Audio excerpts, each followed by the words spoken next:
한 목소리로 봉독하겠습니다. 시작.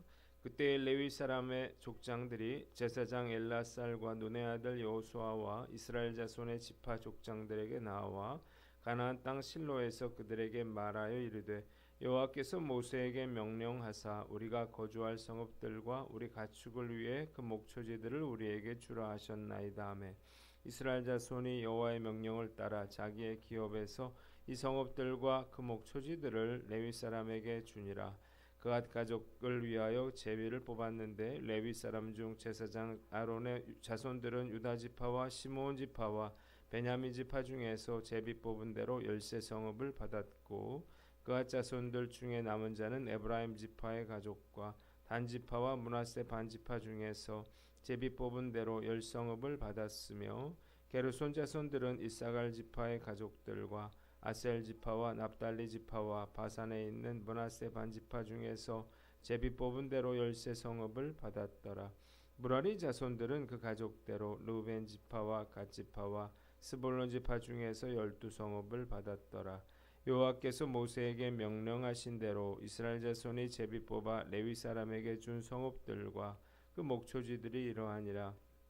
유다 자손의 지파와 시므온 자손의 지파 중에서는 이 아래에 기명한 성읍들을 주었는데 레위 자손 중 그 가족들에 속한 아론 자손이 첫째로 제비 뽑혔으므로 아낙의 아버지 아르바의 성읍 유다 산지 기럇 아르바 곧 헤브론과 그 주위의 목초지를 그들에게 주었고 그 성읍의 밭과 그 촌락들은 여분네 아들 갈렙에게 주어 소유가 되게 하였더라.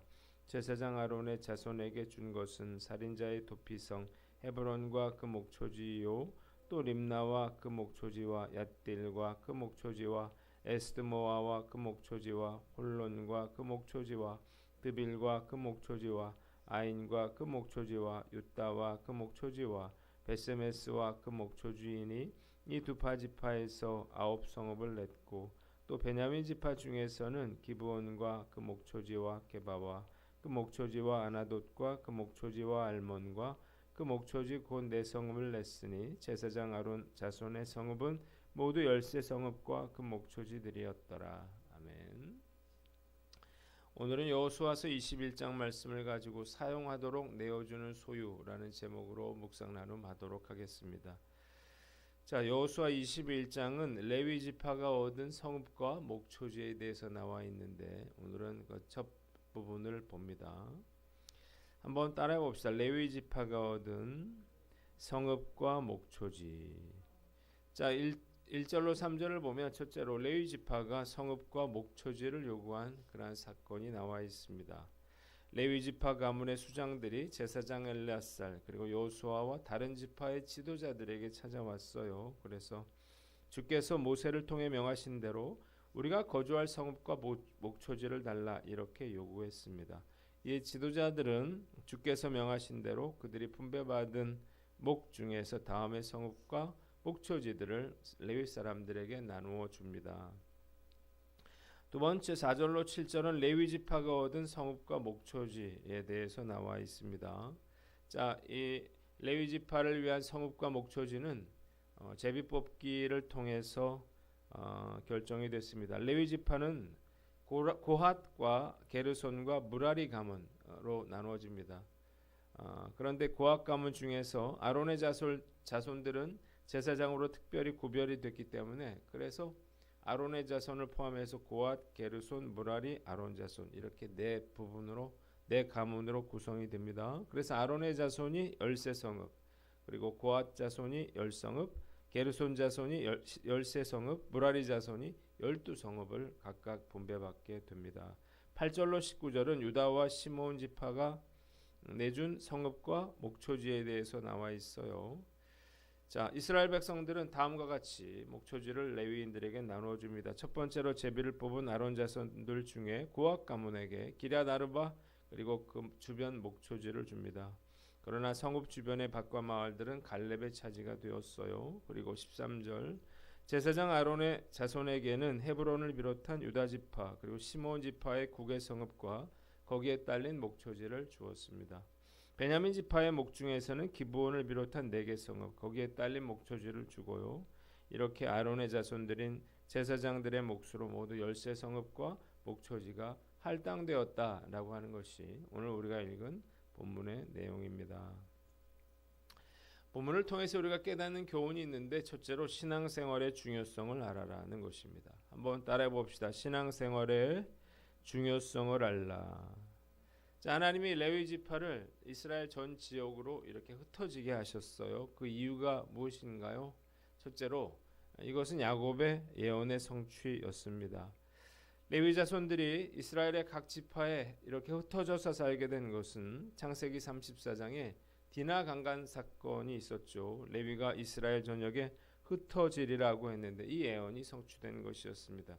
두 번째는 도피성의 운영을 위해서였어요. 도피성이 6개가 이 전국에 퍼져 있었잖아요. 도피성을 운영을 누가 해요? 레위인들을 했다고요. 레위인들이 그래서 흩어질 수밖에 없었습니다. 세 번째, 가장 중요한 것인데 이스라엘 백성들의 신앙을 위해서였습니다.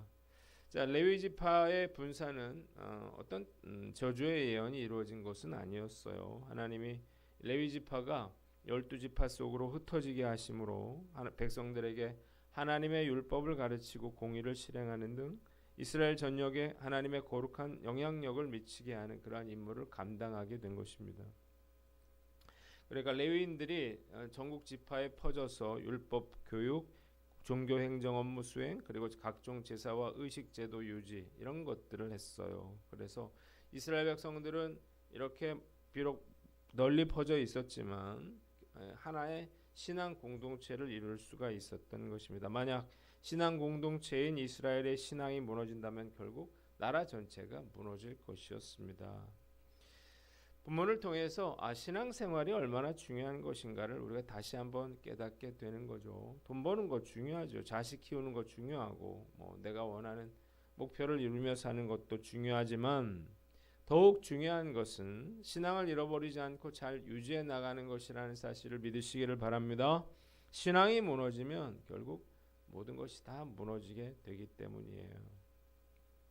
신앙생활을 잘하다가 이사를 가게 되면서 결국 교회에서 멀어지게 된 그런 분들이 적지 않아요.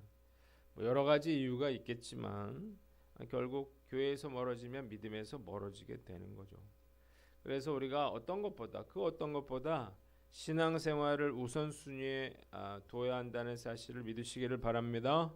우리가 주일 예배만 간신히 드리는 걸로는 부족한 거죠. 그래서 우리가 할 수 있는 한 새벽기도, 또 수요 예배, 말씀 읽기와 묵상, 이런 경건을 위해서 우리가 최선의 노력을 기울여 나가야 하는 것입니다. 말씀 묵상하면서 목회자로서 우리 성도들이 믿음을 잘 유지하고 신앙의 진보를 이루고 하나님 앞에서 거룩한 삶을 살아갈 수 있도록 적극적으로 도와야겠다, 그런 생각을 해봅니다. 다음 달부터 신방을 좀 해볼까 하는데 흔들리는 성도들을 잘 붙잡아주고 또 그들을 다시 믿음의 자리로 이끌어야겠다, 그런 생각이 들어요. 오늘 난 어떤가 우리가 돌아보고 우리가 신앙생활의 중요성을 알고 최선을 다해서 우리가 열심히 신앙생활에 힘쓰는 저와 여러분들 되시기를 주님의 이름으로 축원합니다. 두 번째는 목회자들의 생계를 책임져라는 것입니다. 한번 따라해 봅시다. 목회자들의 생계를 책임져라. 오늘 제목이 사용하도록 내어주는 소유 이렇게 되어 있잖아요.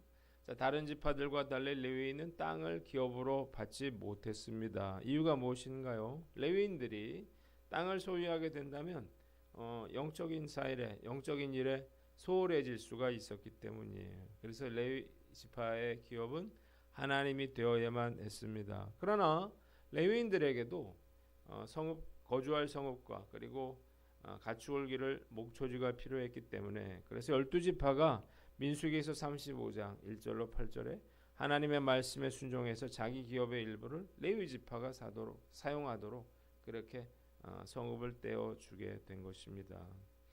성도들이 목회자들의 생계를 책임져야 하는 이유도 마찬가지예요. 목회자가 생업이 아니라 성도들을 영적으로 돌보고 하나님의 나라를 확장시키는 일에만 몰두할 수 있도록 해야 하기 때문이에요. 그래서 목회자는 교회로부터 사례를 받아야 하고 성도라면 이에 대한 책임의식을 가져야 하는 것입니다. 중대형 교회를 제외한 대부분의 목회자들은 생활고를 겪고 있습니다. 뭐 사모님들이 일을 하거나 투잡을 뛰는 목사님들도 많은데 이래서는 목회를 제대로 할 수가 없다는 거예요. 뭐 투잡이라 해봐야 뭐 대리운전이라든지 택배라든지 이런 것들밖에 없는데 치열한 경쟁 속에서 노력에 비해 아주 적은 보수밖에 받을 수가 없습니다. 주중에 뭐 카페 이런 걸 하시는 분들도 있는데 사실 카페를 유지하는 일도 쉬운 일이 아니죠. 그러다 보면 그 일에 매진하게 되고 주일에만 사역을 하게 되죠. 그러면 결국 교회 사역을 제대로 하기가 어려운 거예요. 그 결과가 뭔가요? 목회자 후보생들의 수가 급격하게 줄어들고 있다는 것입니다. 성도들이 목회자의 생계를 외면하면 교회의 미래는 없는 것입니다. 누가 목회를 하려고 하겠어요. 벌써 각 교단의 신학교마다 목회자 후보생들이 줄어들어서 비상사태인데 이러다 보면요 사역자가 없어서 교회가 통폐합될 일이 멀지 않았습니다. 해결 방법 뭐냐? 사실 간단해요. 목회자들이 목회에 전념하도록 성도들이 최선을 다해서 목회자의 생계를 책임져주고 목회자는 힘들어도 버텨내면서 사역에 전념하는 거죠. 그래야 교회가 무너지지 않을 수가 있습니다. 성도들이 목회자에게 살해할 수 있는 가장 좋은 방법은 그냥 간단합니다. 하나님이 명하신 대로 11조를 하나님께 드리는 거예요. 작은 교회라도 성도들이 11조만 제대로 드려도 교회는 어려움 없이 목회자의 생계를 책임질 수가 있습니다. 목회자가 뭐 많은 보수를 받는 게 아니잖아요. 11조를 뭐 해야 되냐 말아야 되냐 이렇게 말하는 분이 있는데 교인들이 11조를 하지 않는 교회가 과연 어떻게 목회자의 생계를 책임질 수 있을까요? 어떻게 그 교회가 유지될 수 있을까요? 정말 무책임한 말이 아닐 수가 없는 것입니다. 힘들더라도 교회는 목회자가 생계를 유지할 수 있도록 최선의 노력을 기울여야 하는 거예요. 한국교회에 하나님의 은혜를 부어주시기를 주님의 이름으로 축원합니다. 마지막으로 세상을 변화시키는 영적인 제사장이 되라는 것입니다. 한번 따라해 봅시다. 세상을 변화시키는 영적 제사장이 되라. 자, 레위인들이 이스라엘의 각 지파별로 흩어져서 백성들에게 율법을 가르치고 거룩한 삶을 유지해 나갈 수 있도록 그렇게 한 것처럼 우리 성도들 역시 세상에 파송받은 영적 제사장으로서의 역할을 감당해 나가야 하는 것입니다. 하나님은 우리 믿는 자들을 통해서 이 세상을 변화시키고 그리고 고통받는 사람들을 돕고 섬기기를 원하신다는 사실을 믿으시기를 바랍니다. 그래서 내가 도와야 할 사람은 무엇인가요? 내가 해결해야 할 세상의 문제들은 무엇인가요? 지금도 이 세상은 성적인 타락과 우상 숭배와 거짓과 탐욕에 빠져서 수없이 많은 사람들이 죽음과 심판을 향해 달려가고 있습니다. 우리도 주님의 능력을 힘입어서 죽어가는 세상을 고치고 살려내는 사명을 감당해 나가야 하는 것입니다. 마태복음 5장 13절로 14절에 예수님께서는 너희는 세상의 소금이요 세상의 빛이라 이렇게 선언하셨습니다. 세상의 소금이요 빛인 기독교인들은 세상이 부패되고 또 썩어지는 것을 막고 선한 영향력을 발휘해야 한다는 사실을 믿으시기를 바랍니다.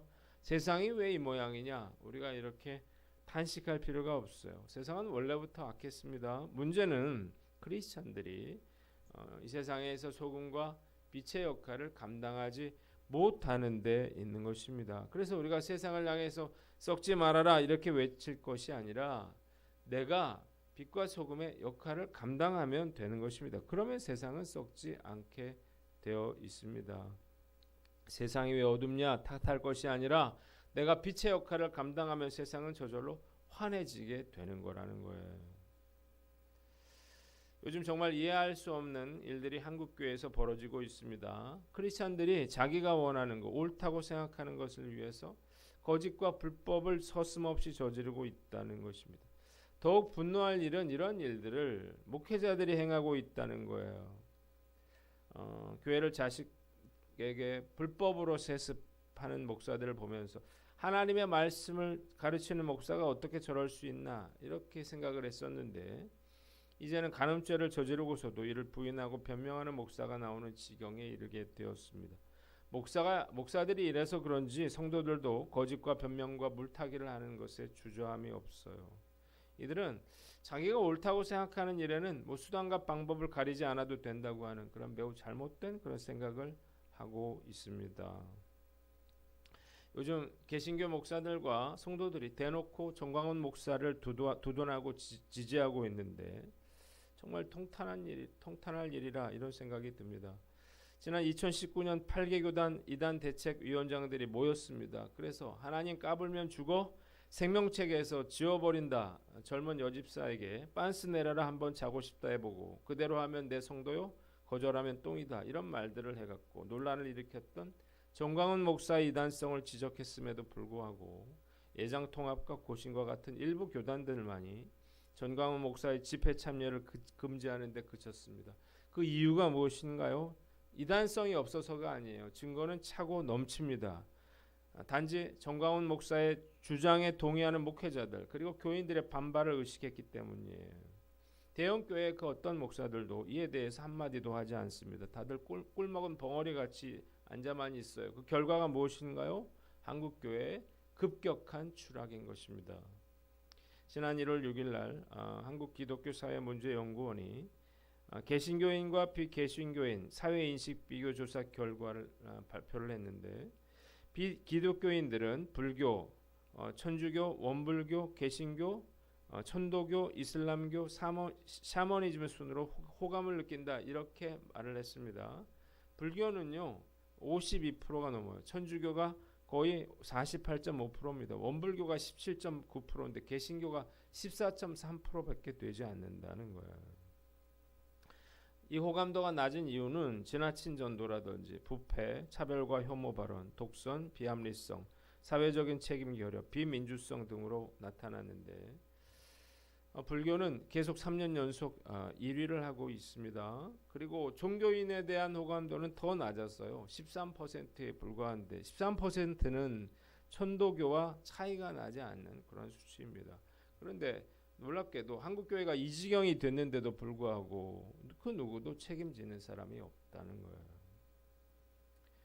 크리스찬들이 본분을 잃게 되면 세상 사람들에게 짓밟히는 존재가 되고 이 나라는 썩고 어둠 속에서 결국 망하게 될 것입니다.